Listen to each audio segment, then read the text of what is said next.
Bienvenidos a este especial sobre la extrema derecha en Brasil. Yo soy Alba Santana y les voy a acompañar en este análisis sobre cómo el país pasó de un gobierno de izquierdas o progresista a uno de ultraderecha y qué factores contribuyeron en esta transición. Y es que a pesar de que Jair Bolsonaro ha perdido las elecciones de este 2022, la extrema derecha sigue muy viva en el país.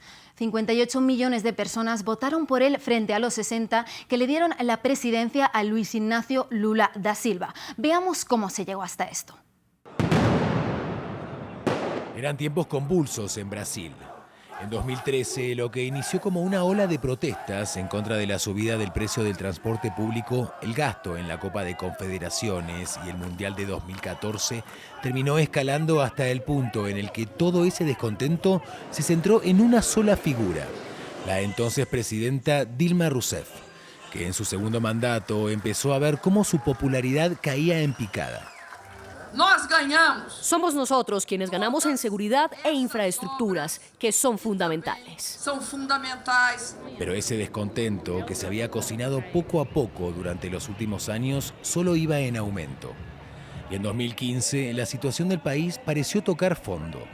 En lo económico, Brasil estaba en plena recesión con un ajuste fiscal, el PIB desplomándose y el desempleo subiendo. En lo político, el Partido de los Trabajadores estaba en caída libre y los casos de corrupción, entre ellos el famoso Lava Jato, empezaban a amontonarse sobre el escritorio de Rousseff. Pero la situación todavía podía empeorar más y lo hizo. Las protestas y acusaciones de corrupción contra Dilma, nunca probadas, acabaron con su destitución. Un contexto de inestabilidad del que algunos salieron beneficiados, como el ultraderechista Jair Bolsonaro. Un congresista y senador poco conocido hasta su famoso discurso a favor del impeachment de Rousseff. ¡Un pavor de Dilma Rousseff!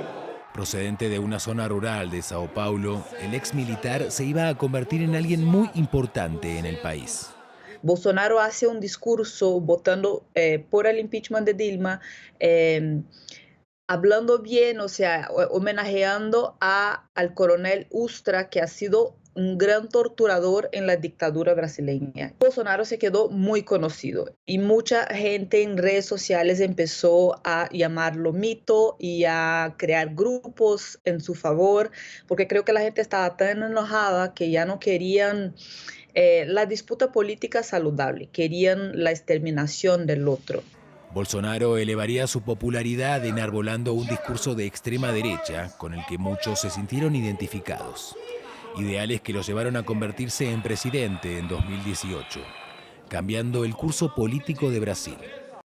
Pero ¿quiénes son esas personas que empezaron a sentirse atraídas por el discurso de la extrema derecha? Y es que además de aquellos que han sido tradicionalmente conservadores o de derechas, este tipo de discursos tienen un público muy concreto.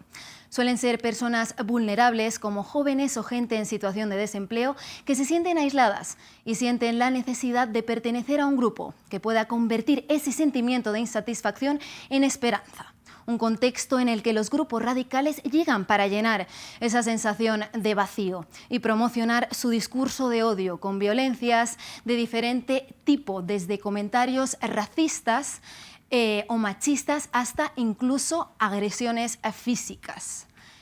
En el caso de Brasil, se han visto este tipo de comportamientos durante la última campaña presidencial, con crímenes claramente radicales. Uno de los más sonados, el de un bolsonarista que mató a tiros a un vecino durante su cumpleaños por llevar una camiseta de Lula da Silva, y como este, muchísimos otros.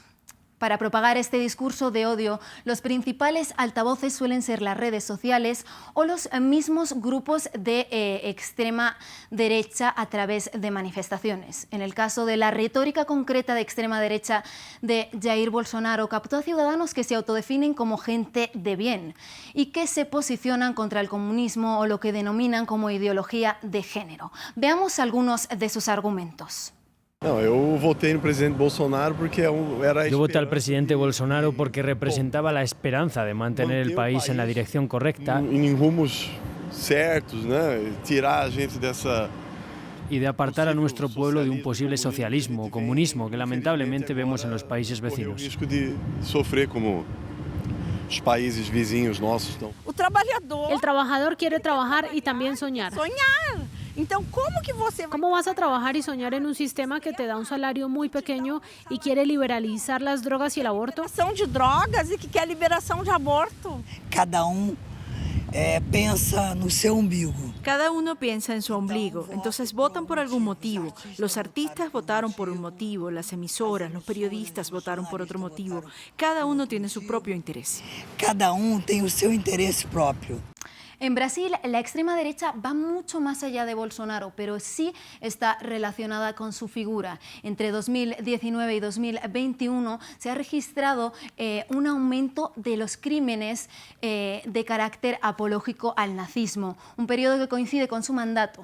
Aquí vemos publicados en los principales medios de comunicación del país este tipo de sucesos, desde un menor con ideas nazis que asesinó a 4 de sus compañeros en el colegio hasta amenazas de muerte e incluso asesinatos a políticos, especialmente militantes del Partido de los Trabajadores. En Brasil hay al menos 530 grupos neonazis, como vemos aquí en este mapa, registrados con unas 10.000 personas involucradas, movimientos que han crecido nada más y nada menos que en un 270% en los últimos 3 años, especialmente en el sur del país, la zona con más migración europea y donde hay más gente blanca. Con nosotros Odilion Caldeira, profesor de Historia Contemporánea y experto en extrema derecha, para ayudarnos a entender la presencia importante de estas células neonazis en Brasil. Bienvenido, Odilon. ¿Los grupos neonazis o de extrema derecha han estado siempre presentes en el país? Los movimientos de extrema derecha, como el neonazismo, consiguen prominencia política a lo largo de la última década y sobre todo a lo largo de los últimos años, justo con la llegada de Jair Bolsonaro al poder. Está claro que muchos de esos grupos tienen algunas diferencias puntuales o profundas con el proyecto político de Bolsonaro. El bolsonarismo es una expresión de la extrema derecha brasileña, pero no es la única.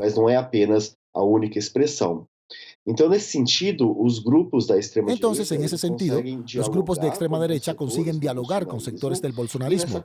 Y en esa coyuntura política más propicia, aumenta la propagación de los ideales de la extrema derecha, llevados a la práctica política, tanto su discurso como sus ideas base, y esos grupos consiguen más presencia.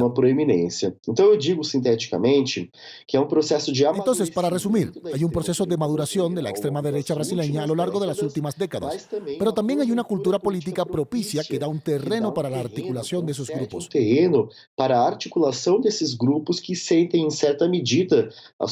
empiezan a sentir cierta legitimidad en sus propuestas y reivindicaciones, justo porque Brasil se vuelve un exponente global de la extrema derecha. Centrándonos ahora un poco en las contramedidas, ¿cómo crees que se pueden combatir estos movimientos neonazis? Mapear, entender, observar, en cierta medida combatir la articulación de grupos de extrema derecha se vuelve un proceso de vigilancia constante. Igual que la necesidad de entender esas redes. Ya no es como era en la década de los 80, que estos grupos se organizaban en torno a negacionistas del Holocausto, o grandes tribus urbanas como los skinheads o el poder blanco. Ahora el movimiento o la articulación, incluso las figuras que articulan y planifican los actos más violentos, muchas veces se presentan de una forma desconectada, incluso como los lobos solitarios. Entonces es necesario pensar en una estructura de acompañamiento cotidiano de esos grupos. Respecto a la responsabilidad de los medios de comunicación, ¿cómo debe tratar la prensa y la televisión este tipo de informaciones sobre neonazis y extrema derecha en general? Muchas veces existen coberturas que dan espacio a las figuras de la extrema derecha. El periodismo de declaraciones o la búsqueda de un debate entre figuras defensoras de los derechos humanos y grupos que son fundamentalmente contrarios a los derechos humanos.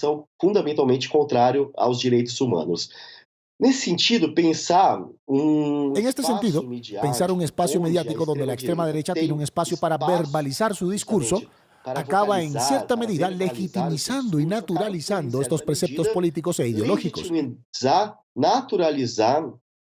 esses próprios preceitos políticos e ideológicos. Entonces es necesario que los medios de comunicación tengan la defensa de la democracia y de los derechos humanos como imperativo para dar espacio y hacer cobertura mediática. E de cobertura mediática. Odilo, muchísimas gracias por estar con nosotros. Y es que justo esta violencia como forma de expresión es el legado más claro del bolsonarismo. Muchos bolsonaristas no quieren adaptarse a los marcos democráticos y se niegan a reconocer las elecciones del 30 de octubre. Personas que tienen muchas posibilidades de ser asimiladas por otros movimientos de extrema derecha, como el mismo neonazismo. Una extrema derecha que parece va a sobrevivir al mismo Bolsonaro. Valeria Saccone y Amin Guidara nos amplían sobre el tema. Veamos. Forças Armadas, salvem a nação! Queremos Bolsonaro, presidente da nação! Están acampados frente al cuartel militar del ejército de Río de Janeiro desde el inicio de noviembre. Protestan contra la victoria de Luis Inácio Lula da Silva en las elecciones, pero cada semana hay menos gente aquí. No queremos un ladrón como presidente. El tipo era un simple funcionario y de repente él y sus hijos acumularon una fortuna que casi ningún presidente tiene. Una información desmentida por los principales sitios de verificación de noticias. Tampoco pudo demostrarse ningún fraude electoral. El informe de las Fuerzas Armadas descartó esa posibilidad, pero los bolsonaristas aún defienden esa tesis. Solo queremos transparencia en el proceso electoral. Necesitamos saber quién fue elegido realmente. En algunos casos, las protestas derivaron en violencia, como ocurrió en Brasilia el día en que Lula recibió el título de presidente en el Tribunal Superior Electoral. Para esta politóloga, el bolsonarismo todavía es muy fuerte y en las últimas semanas se ha retroalimentado gracias al silencio de Jair Bolsonaro. Este movimiento radical autoritario que él ayudó a crear no va a acabar ahora. Entonces yo creo que el bolsonarismo sobrevivirá al propio Bolsonaro. A lo mejor tendremos que cambiarle el nombre. En los próximos meses se comprobará si Bolsonaro se convierte en el líder de la oposición fuera del Parlamento o si surge otra figura emblemática en la extrema derecha brasileña que consiga opacarlo. Muchas gracias a todos los que han colaborado con este especial y a ustedes por su atención. Para esta y más informaciones, síganos en France 24 y france24.com.